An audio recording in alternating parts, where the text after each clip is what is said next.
Hello and welcome back. So today I want to talk about something different. We're going to kind of shift a little bit into talking about motivation and how to improve our motivation. So let me just get the camera. All right. So I wanted to be able to share a screen in this video because I think it's better when we have a visual. So this is something new I'm trying. Hopefully it all works out. So during our perimenopausal journey, and this I like to call the perimenopausal fight, and most recently I've called it the perimenopausal pivot. And I love that somebody on my social media said, "Oh my gosh, I totally heard that in Ross's voice from Friends," completely where I I don't want to say I stole it, but yes, so many times we hear pivot, pivot, right? And so that's exactly what we need to do during this perimenopausal journey is pivot sometimes because everything is changing, right? We are not the same person we were in our 20s, 30s, maybe even in our 40s, not the same. So, and it's okay. It's okay. We just need to pivot a little bit. So, running used to be easy. Now it's a little hard on my knees. Not so much with my breathing. That's never been a problem, but it's definitely been hard on my body. And so, a lot of more protein and everything else, supplement wise, I've been taking and still getting out there and getting active. But this is where today's topic comes in. So here are 4 ways to improve self-motivation, because I can tell you when you are going through the perimenopausal shift or this time of pivot, when it feels like it's so hard, we have a tendency to back off, right? You're like, forget it. I don't even want to get out there and do anything because everything's different, our sleep is different, our motivation is different, our bodies are changing. So when it seems really hard, it is very easy to give up. It is very easy to quit. So I want to share with you how we don't want to do that. I want to share with you how to keep pushing forward and to not give up. And that is with our 4 ways to improve motivation. So 1, and this is in no particular order, but I want to share with you these ways. So I'm trying to figure out, looking at it right now, how I want to go about the board, but we'll just take it how it goes naturally. So set clear goals. You don't know where you're going if you don't know where you already are. So setting your clear goals means you first kind of need to take an inventory of where you are, but you want to define what you want to achieve, both short and long term. So typically I tell people to set this big goal, like if it's, the year-end goal, and then we're going to break that goal down to maybe quarterly, monthly, weekly, daily. So make sure that we have this breakdown. But when you're setting their goals, they need to be specific, measurable, attainable, relevant, and time bound. So if you say, all right, I want to lose 130 pounds. And I only say that because years ago during my weight loss journey, that's what it was. Of course, when I did my goals, I didn't know what I wanted to lose as weight, as far as a number. I just knew I wanted to feel better and look better. So it might not be a number. It might be just that. Well, it did take me over a year to accomplish that goal. So in a year, I was like, I just want to feel better. All right, well, daily, to me, it's the daily steps. It's the small baby steps that are going to get us to that long-term goal. So if weight loss is your long-term goal, or maybe it's getting a degree, maybe it's taking, a higher position at your job, maybe it's just, to feel better, whatever it is, write down that goal. Now, how are you going to measure it? All right. So obviously if it's weight loss, you're going to measure it through the scale. If it's feeling better, maybe take a self-efficacy test or a caregiver burnout quiz. There's a lot of different ways that you can measure your goals and your success. When I say be specific, that means specifically what it is you're going for. You can't just say, oh, I want a better life. All right, well, what does that mean? What does that better life mean? All right, so then it's measurable, attainable. Don't say, I'm going to lose 100 pounds in a week, 100 pounds even in a couple of months. To lose that much weight, and most people aren't trying to lose that weight. All right, so let's just go with something like 20 pounds. Most people are always trying to lose 20 or 30 pounds. So if that's what you want, again, you're not going to do that in a week. All right. So make it where it is attainable, right? We have to be able to reach that goal. Relevant, is it something that you actually can do? Don't say, I'm going to be the president.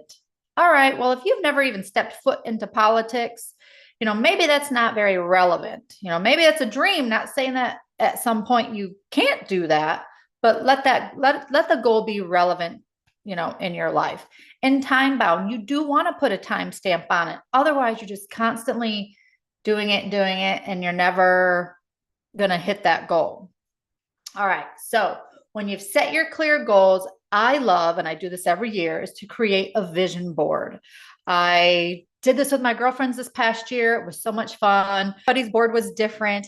Everybody had their own goals, but they all had their own way of putting their boards together, and we shared it. It was awesome. I loved it. So we're going to take those goals and we're going to visualize it with images and quotes that represent what it is that we want. And you want to place it somewhere where you can view it daily. Okay. So it has to be somewhere that you can see it. And this is where I also I write I do affirmations at the same time. So even on my vision board, I have these affirmations where I am affirming myself. They are not futuristic statements. They are statements of the now, of what it is that I want. I am a leader of health and wellness. I am a healthy eater. I am an active person. Those two, I put mine on a card, or I put like a note card, or I put them in my phone and my notes. Again, place them, because your affirmations and your goals go together. So when you're creating this vision board, you're just visualizing everything that you're saying. So I have pictures like, that I want to travel more. I've got goals on there of, what I want for my business, what I want for my home life. And let that board speak to you, and let it be an image of what it is that you want to achieve. Next, we have make the time. So develop a routine to help you stay on task and ensure that you are consistently working towards your goals. So this is where the baby steps come in. You can't jump from A to Z, right? You have to go A, B, C, D, right? That's how it goes. So when you're doing these goals, it is the small daily activities that we do that are going to get us to that big goal. So every day, I'm eating healthy every day. I'm getting active every day. I am studying every day. I am learning at my job every day how to take that next step towards promotion. Everything that we do is going to impact that future goal, that future success, whatever that success may be. So you have to make sure that you are prioritizing your goals, making time to do that. So if that means getting up an hour earlier to hit the gym because that's the only time you have in the day, or maybe, we don't take that extra, hour of TV watching at night. You're going to go out and go for a walk. Maybe that's, making time to meal prep instead of driving through the fast food restaurant. So there's a lot of different things you can do here. And I'm going to tell you, we're all offered the same amount of time in a day, right? Y'all have 24 hours. So let's break that down to less than 12, right? We have an active 9 to 10 hours a day that we're out there doing things. So you have to figure out where you need to make a change in your schedule. Because a lot of people, when they come to me, they're like, I don't have enough time in the day to add anything else to my plate. And this is where I say, well, let's take an inventory of your daily schedule. Let's see where every minute and hour is accounted for. Okay. And if you are being honest with yourself and you're literally saying, well, I'm up at 5 and I'm right from 5 a.m. to like 12 p.m. I'm working or I'm busy doing something. Usually it's not the case. You have a little time in there somewhere where we can tweak that schedule to make sure that you're getting in the time that you need. All right. So develop that routine. It's going to take inventory. The number one thing this whole motivation improvement is going to take is inventory of where you currently are. Lastly, reward yourself. Celebrate your accomplishments, no matter how small. We have to learn to celebrate the big wins, but you need to choose rewards that propel you forward and not set you back. So many times I hear somebody say after they, oh, I hit my 2-pound weight loss goal, I'm going to celebrate with a brownie sundae. Absolutely not. That reward is going to set you back. So every time you hit that, want to celebrate that accomplishment, it should propel you. So buy yourself a new pair of tennis shoes, buy yourself a new workout outfit, maybe spend that extra money and pay, like our gym charges extra for the Pilates class because it's on a Pilates reformer. So make your goal like, oh, I'm going to, take that Pilates class and pay the extra. Maybe I'm going to get a massage. So, because it's self-care, makes you feel good. So you have to set yourself a reward, because what happens when we achieve these goals, it is motivation in itself. It becomes an intrinsic motivator. When we hit those accomplishments, it's going to propel you to keep going.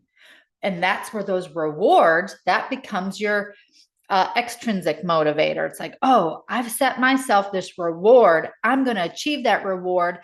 Now you've got that award, and right, yes, you're paying for it yourself. So you're rewarding yourself, but that's kind of the cool part about it. And then that extrinsic reward is what's going to keep pushing you to hit the next goal and the next goal. So it's 2 pounds now at the end of the week, or end of the month is now 8 pounds, right? 2 pounds a week, 4 weeks, 8. So now you've hit 8. And then the next week, and again, I'm using weight loss because that I am a wellness coach and that's what I do. But you can take these same 4 ways into any aspect of your life. So definitely reward yourself at the end, because that's where it's like, I did it, right? I did it. And I always say, take pictures of yourself in the beginning, take pictures of yourself in the end, so you can, again, visually see where you've come from, how far you've come in this journey. So I hope this helps. Please like, share, subscribe. It's very important to help supporting each other, keep lifting each other up, keep motivating each other, and make this world a better place by lifting each other up. So thank you so much. I hope you enjoyed today's video. Much love. Have a great day.